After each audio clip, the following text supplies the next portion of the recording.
Chapter 2. The Delusion is Delusioning. May 3 levels ang pagiging delulo.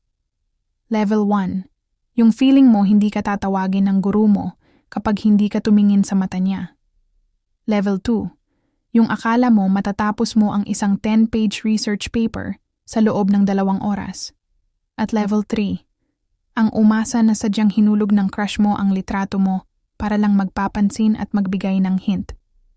Welcome to Level 3, kung saan ako ang nakaupong presidente. Part 1. Nakatitig pa rin ako sa likod ng litrato. Nakasulat doon gamit ang magulo at all caps na font ng isang engineering student ang mga salitang, "Keep an eye on her." Ano raw? Target ba ako? Assignment ba ako rito?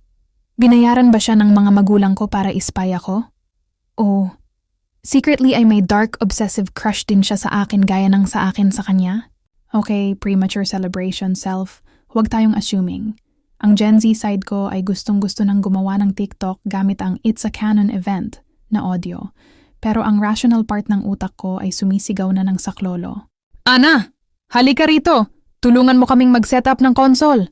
Sigaw ni Kuya Jerome mula sa sala. Mabilis kong isiniksik yung litrato sa bulsa ko habang medyo nanginginig pa ang mga kamay ko. "Susunod na!" Sigaw ko pabalik. Pinipilit na gawing normal ang boses ko at hindi tunog ng taong nakatuklas ng national secret ng Pilipinas. Pagpasok ko sa sala, seryosong-seryoso na si Brian at Kuya sa kanilang FIFA match. Ang buong kwarto ay amoy piniritong fishball at sweet chili sauce. Grabe ang pagpindot ni Brian sa controller habang nakaklench ang panga niya sa sobrang focus. Lord, pati ba naman competitive face niya? Attractive pa rin? Nakakasuka na, sa totoo lang. Ang unfair ng genetics. Dude, itinapon mo yung laro. Ipasa mo yung bola.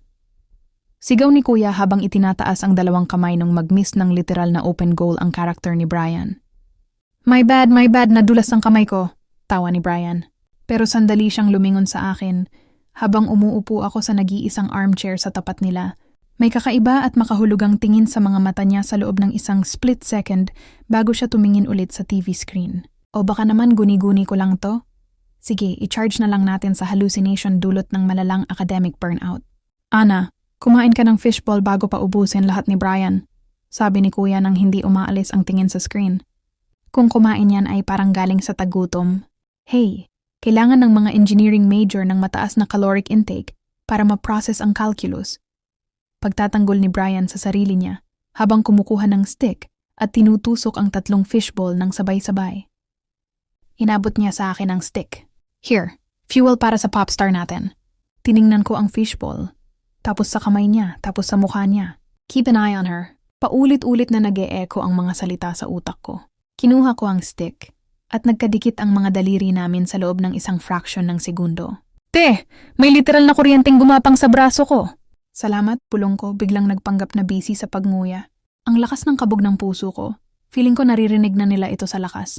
Mas maingay pa sa sound effects ng TV.